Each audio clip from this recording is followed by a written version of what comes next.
At the age of 30, Alexander of Macedon stood at the edge of the known world, undefeated. In just over a decade, he had destroyed the largest empire on Earth, marched his army across 3 continents, and conquered lands no Greek had ever seen. He never lost a major battle.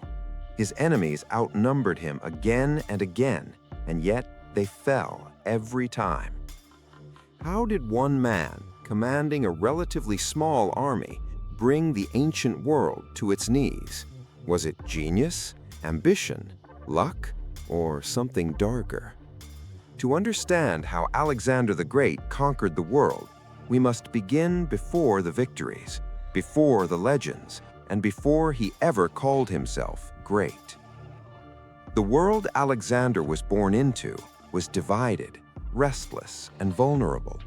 In 356 BCE, Greece was not a united nation, but a collection of rival city-states. Athens, Sparta, Thebes, and others had spent generations fighting each other, exhausting their resources and weakening their power. To the north, however, a new force was rising. Macedonia, long considered a backward kingdom by the Greeks, was being transformed into a military powerhouse. That transformation was led by Alexander's father, King Philip II of Macedon. Philip was a brilliant reformer and strategist. He reorganized the Macedonian army, introducing the long pike known as the sarissa, and training soldiers to fight in disciplined formations. He combined this infantry with elite cavalry, siege engineering, and relentless drilling. By the time Alexander was a teenager, Philip had defeated the major Greek city-states and forced them into a fragile alliance under Macedonian leadership. Alexander grew up in this environment of ambition and warfare. He was educated by Aristotle, one of the greatest philosophers of the ancient world, who taught him Greek literature, science, medicine, and philosophy.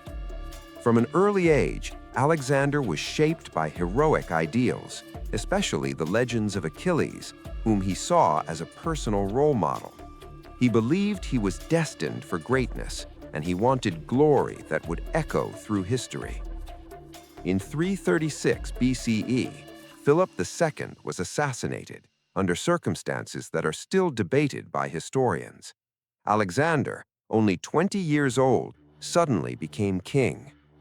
Many in Greece and beyond assumed his rule would be brief. Rebellions broke out almost immediately. The Persian Empire, the dominant power of the ancient Near East, watched closely, expecting Macedonia to fracture. The Persian Empire was vast, wealthy, and ancient. It stretched from Anatolia to Central Asia, from Egypt to Mesopotamia.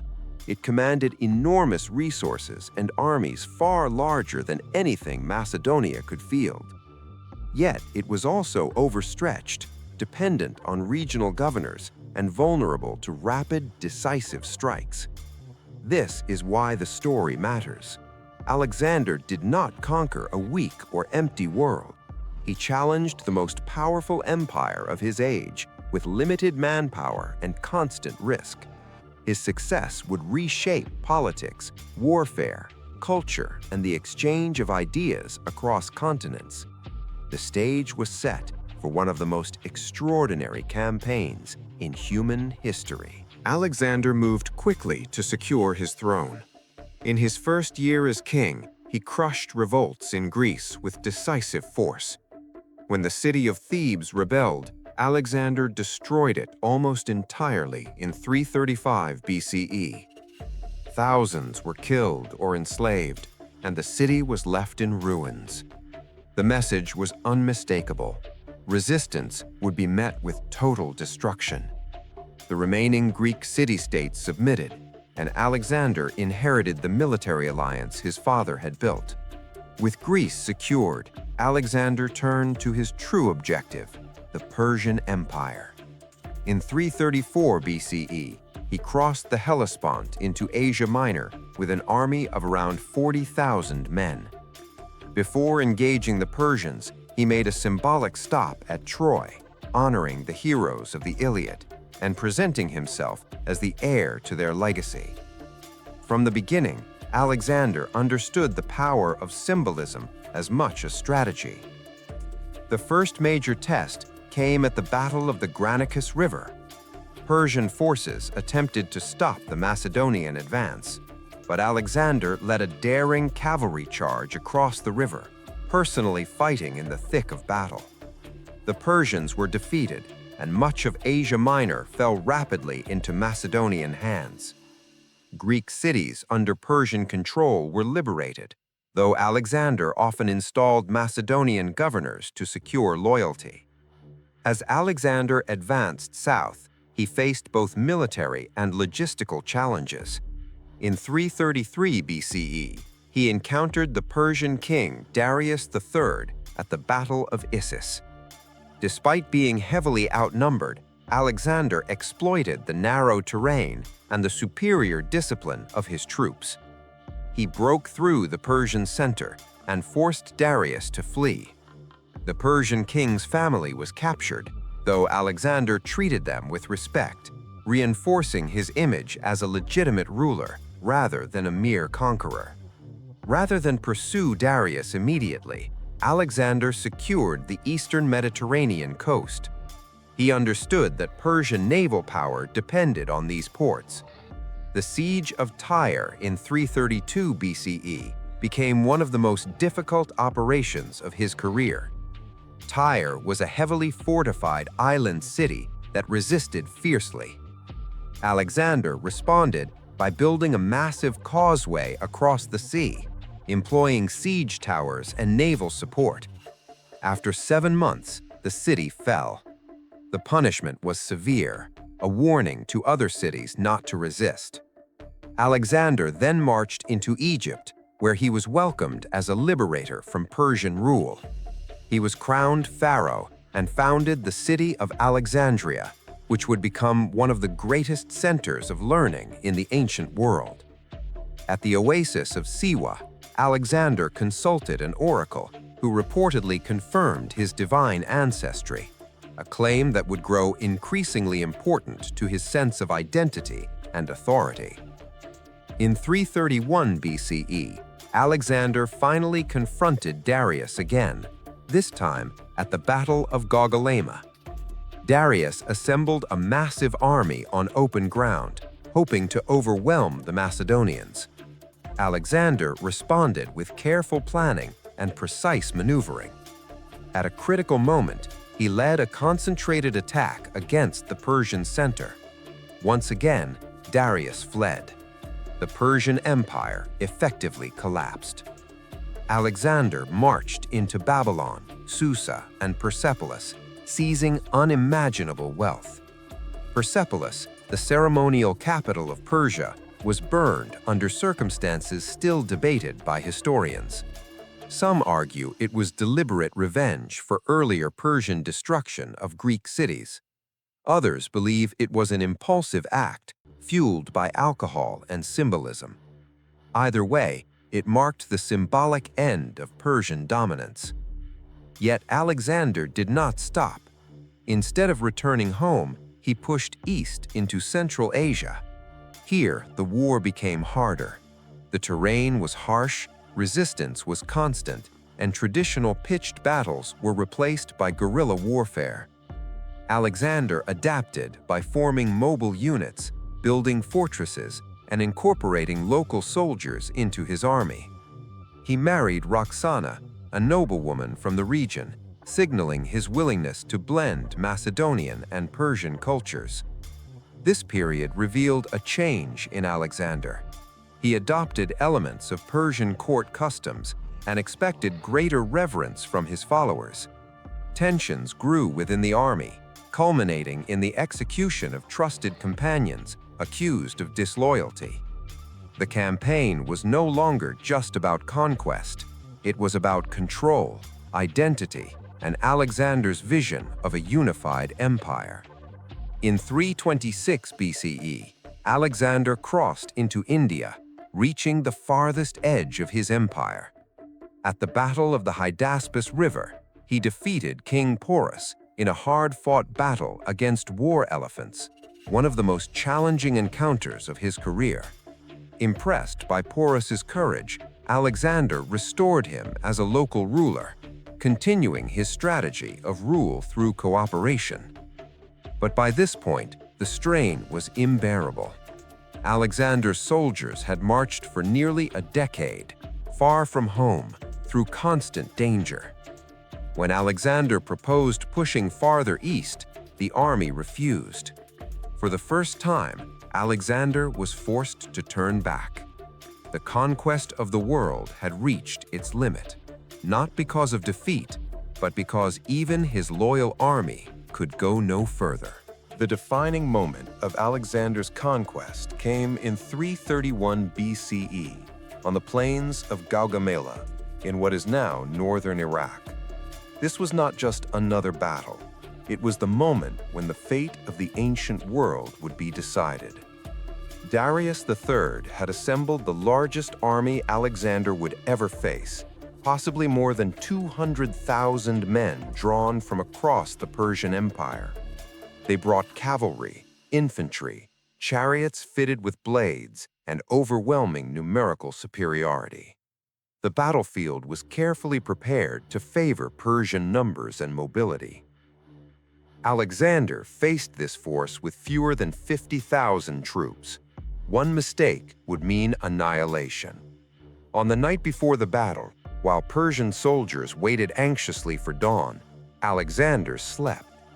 Ancient sources emphasize this detail not just as myth, but as a reflection of his confidence and preparation. He had studied the terrain, he understood his enemy, he trusted his army. When the battle began, Alexander did not charge headlong. He maneuvered deliberately, drawing the Persian cavalry outward and stretching their lines. As Darius attempted to envelop the Macedonian army, a gap opened in the Persian center. This was the moment Alexander had been waiting for. Leading his elite companion cavalry, he drove straight toward Darius himself. The sight of Alexander's charge caused panic. Once again, the Persian king turned and fled. With Darius gone, the heart of the empire collapsed. Although fierce fighting continued elsewhere on the field, the battle was effectively decided. Gaugamela was not just a victory, it was the destruction of Persian imperial authority. After Gaugamela, there was no rival left to challenge Alexander. Babylon opened its gates. Susa surrendered its treasures. Persepolis, the symbolic heart of Persian power, fell into his hands. Alexander was no longer simply a Macedonian king leading an expedition. He was now ruler of Asia, master of an empire that stretched farther than any before it. Yet this triumph came with a cost. As Alexander's power became absolute, his behavior changed. He demanded signs of divine honor, adopted Persian royal customs, and ruled with increasing severity. Friends became subjects, dissent became treason. The conquest of the world had reached its peak, but the man who achieved it was becoming isolated by his own success. Gaugamela marked the moment when Alexander achieved the impossible. He had conquered the greatest empire on earth. Everything that followed was no longer about victory, but about holding together something no one had ever controlled before. Alexander never truly returned home. After turning back from India, his army endured a brutal journey through the Gedrosian desert, where thousands died from heat, thirst, and exhaustion. By the time Alexander reached Babylon in 323 BCE, his empire stretched from Greece to the edge of India, but it was fragile, vast, and held together almost entirely by his personal authority. In Babylon, Alexander began planning the future. He envisioned an empire that blended Greek and Eastern cultures, united by shared administration, intermarriage, and loyalty to a single ruler. He encouraged Macedonians to marry Persian women, adopted elements of Persian governance, and retained local elites in positions of power.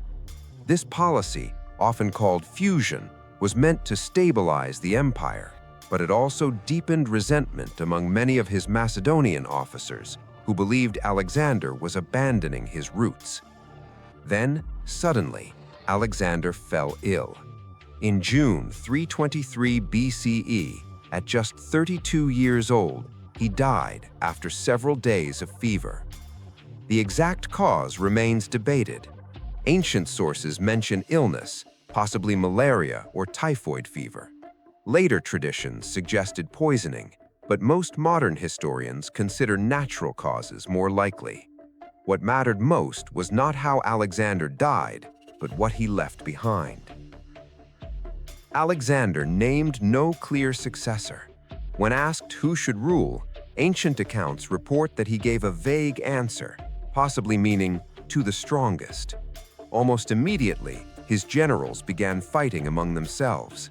The empire fractured into competing kingdoms ruled by Alexander's former commanders, known as the Diadochi. Within a generation, the unified empire was gone. Yet Alexander's impact did not disappear. The world he created transformed history. Greek language and culture spread across the Eastern Mediterranean and Near East, creating the Hellenistic world. Cities like Alexandria became centers of science, philosophy, and learning. Ideas, technologies, and trade flowed across regions that had once been isolated. Alexander changed warfare, kingship, and the scale of ambition itself. He proved that the world could be conquered not just by numbers alone, but by leadership, adaptability, and relentless momentum. His empire did not survive, but his influence shaped civilizations for centuries. Alexander the Great mattered not because his empire endured, but because it connected worlds, accelerated cultural exchange, and redefined what was possible. His conquests ended one age and began another, leaving a legacy that still echoes through history today. Alexander the Great conquered more territory than anyone before him, but his story raises a question that still matters today. Was he a visionary leader who united cultures, or a relentless conqueror driven by personal ambition? History offers evidence for both views, and the debate has never truly ended. I'd love to hear your perspective, so share your thoughts in the comments. If you enjoyed this deep, cinematic exploration of how Alexander conquered the world, consider liking the video to support the channel. And if you want more long-form history that goes beyond legends to explain how and why the past unfolded, make sure to subscribe. There are many more stories like this waiting to be told.